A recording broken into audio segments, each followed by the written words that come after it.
like to show you some common mistakes that are made in Brazilian Jiu-Jitsu. And these are some mistakes that we don't see made once or twice, but in heavy repetition. Not just from a beginner, but from a blue belt and potentially a purple belt, you're still falling into some of these mistakes. So let's start here, and I'll be on my back, Jeff will be on top in a closed guard situation. And a lot of times the guy on top in the closed guard is simply trying to keep his posture and keep himself in a position where he's got a great balance and he can maintain.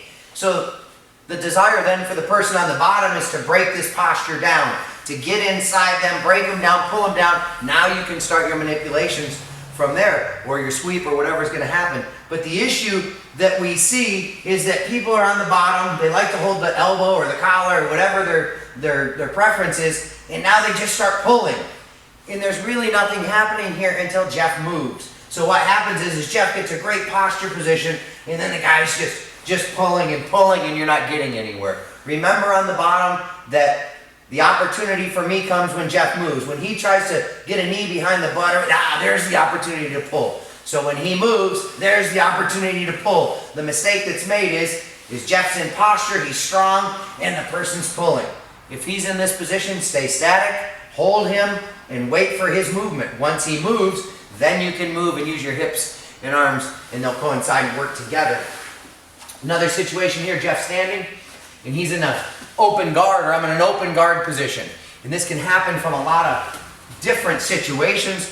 Common situation is you'll be on your back, you're playing the bottom position, and the top player will step backwards and push your knees to the ground, and you'll sit up. And you'll find yourself in this position, very common. And the mistakes that's made is that you're working the hip, you're pushing the shoulders. The pass for the top player is through the hands. So as his hands are here, you just want to reach your arm around and break his grip. Second arm goes around and break his grip. Now, as Jeff moves or walks around, you can easily follow him because he has no control of the knees. Again, he's here, he steps back and pushes the legs down. Break his grip, break his grip. Now when he steps, he doesn't have a control. So you can then easily face. So again, you can't leave those hands vacant. He steps back and pushes. You can't leave his hands alone. You can't check here. It's a grip, break, and then he can go. And if you stay true to that, it'll really help you in that position. So a couple other options here on the top.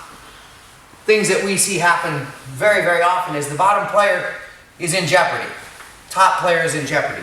Maybe the bottom player has a butterfly hook on one side, or a butterfly half, or whatever it is, and the top player thinks it's necessary to progress. I need to go forward. I need to get my weight on him. I need to attack. So they go forward, and as I go forward, I just fall into his circle. And he easily gets the sweep and goes on top. He looks like an amazing jiu-jitsu player because the top player wasn't conscious of the weight distribution. So remember, if you're in the position where he can lift, or he's in a position where he can make his circle, sometimes you're not progressing into that because you're going to go into his circle. You need to sit back. And from here, Jeff will be very, very challenged to sweep me. He's got his hook. He could have both hooks. Whatever the situation is, but my progression forward is going to give him opportunity to turn you. So sometimes you have to sit back and find a posture position. Get your shoulders down low, or back out a little bit instead of moving yourself forward, because forward progression is something that we really, really look for when we're on the bottom in the open guard with that top player. Another option from the top here, a mistake that's common, is from the full mount. In the full mount, people love to have their feet in a straight line and think that pinching the body with your knees is going to be plenty to maintain the mount. And I'll tell you that the best mount in the game is feet together, knees apart, and keep your weight down and your hip forward. If your hip is bent or your torso is in this line, it's very easy for the bottom player to push and gain leverage to move you versus having your feet touching or even crossed, knees apart, and hip down. And now this is very heavy on him, and he'll be challenged to move. A mistake that's made from side control is that the top player, when in side control, doesn't properly center the weight.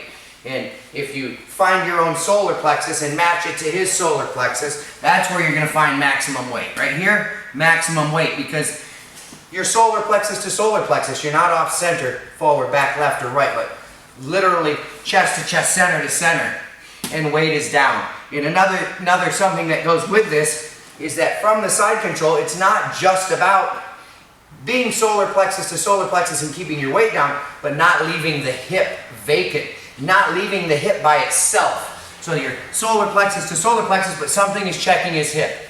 Either in this case, my right leg will check the hip and keep the hip down, or the hand will be at the hip, and then you can move yourself to the side and your knees can be in a different position. But somehow, some way in the top position, this hand needs to check his hip as the weight is centered solar plexus to solar plexus. When on top, you hear a jiu-jitsu instructor say elbows in, elbows in. And I remember for me as a beginner, years and years ago, my instructors would say elbows in, but I didn't know what that meant.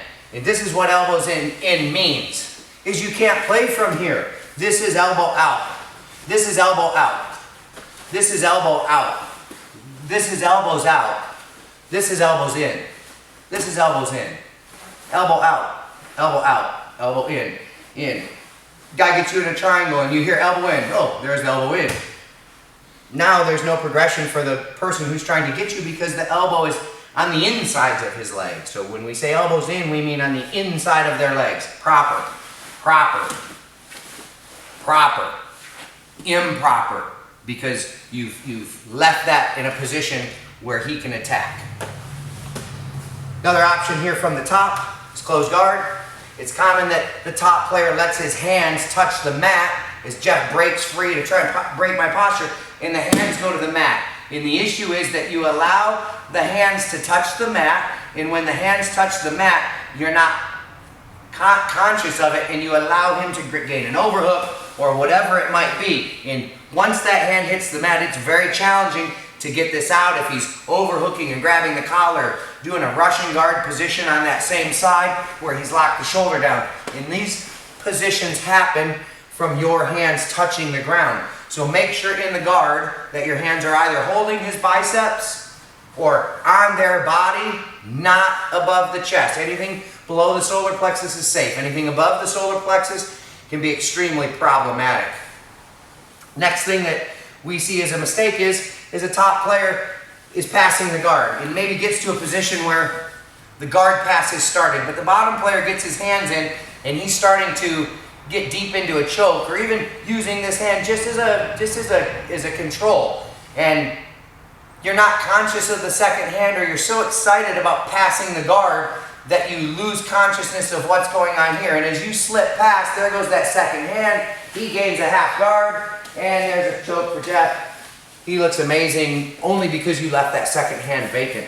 So don't leave the second hand vacant. You're in the closed guard, his first hand goes in. His second hand has to be thought of and known where it is. There's no choke. There is absolutely no choke once this hand is being maintained. But if that hand is free, he's going underneath, he's going in deep, and you're going to end up tapping quickly. So again, he puts that first hand on the collar. Be conscious of that second hand. You can certainly break this grip and get that off your collar, but as important, you don't want that second hand to slip in, or you decide, oh, I'm going to pass the guard, and as you're trying to open the legs, he slips that hand in, and you tap. And it's a very, very common situation for people who are new to the collar or new to the game of jiu-jitsu, is that first hand gets in and they progress. First hand goes in, sit still, relax, be conscious of the second hand, let his grip fatigue, let him make a choice. Once he makes a choice, then it's your time for progression. You're in a triangle. You have to have your head up. This position is only problematic with the head down. It is 100% impossible for the bottom player to get a triangle on you with your head up. But the problem is the head goes down because the person grabs your head. And once the head is down, people will say, oh, I got to get up, and they try to stand up or move. And what needs to happen is when the hands are on the head is you need to parry the hand. You need to get the hand off your head. So Jeff's desire is to grab my head. I'm not going to let Jeff grab the head, and if he does, immediately use your outside arm and push his arm up and circle your head out and around and pull him up on you. And look at the neck. Look at my posture. The head up. And once your head is up, then you can make some additional choices to escape. But Jeff looks amazing by getting this triangle only because you didn't do this. And once you do that, draw the guy up on your lap, then you can stand up or do what it is you'd like to do to rip yourself out of that triangle. But allowing him to grab your head and you having no consciousness of the fact that he's grabbing your head, or you disregard it and don't give the parry to his hand, he's going to pull your head down and he's going to tap.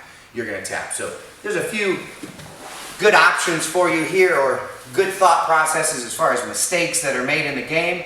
Extremely common mistakes. Not only, like I said before, for the white belt or the blue belt, but occasionally the purple belt. You'll see these positions or situations and allow it to happen. Another one that's very common here is the shoulder line. We talk about it a lot, is that your knees and your shoulders have a relevance. And what I mean by that is my shoulders from the guard have to be in line with the knees. As the shoulders start to go in front of the knees, this becomes problematic because it puts me in a position where I'm off balance, and Jeff can reach under the leg or draw me forward, or he'll find a sweep from that position. So as you're in the guard, a lot of times we'll see people in the guard maybe trying to stand up improperly and putting the shoulders forward and their hip forward and their hip coming off their heels. The hip and the heels act as a magnet. So if you keep this down, it will be very hard for them to draw you forward. But when you go up in posture like this, he's going to pull with his arms, pull with his legs, and now you're off posture and you're all caught up in him.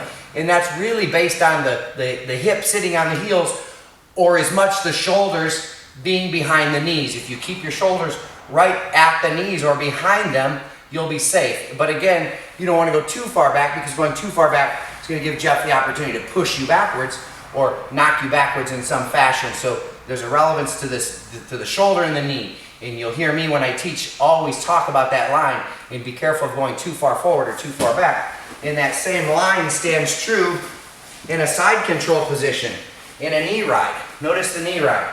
Notice my right knee and my right shoulder. This is bad posture because it leaves you in a position to go forward. This is good posture. Notice the knee. Notice the knee and the shoulder. They're very close. And it's not that you can't intrude on these lines. It's not that there's not a position where, or a time that shoulder can go in front of the knee. But you have to be conscious of it and have a sensitivity to the position, so that when you do go there, you're not thrown, you're not bucked, or you're not turned. So notice my knee to the shoulder right here, I'm safe. Jeff will have to be very challenged to turn me that direction. But watch what happens when I go here. Oh, and all of a sudden I become extremely light. So again, the shoulder and knee line, very, very important in this sequencing too. So be conscious of those things in your game. Don't just give up the hand to your lapel. Don't just put yourself forward in the guard and allow him to drag you down. Keep yourself in that good posture position. When you're in the guard, don't yank and pull for no reason. Let the game happen. When he moves, then the movement happens. So there's so many of these things that are common mistakes. Study the video a little bit if it helps you, and try to implement that into your game. ufafbjj.com.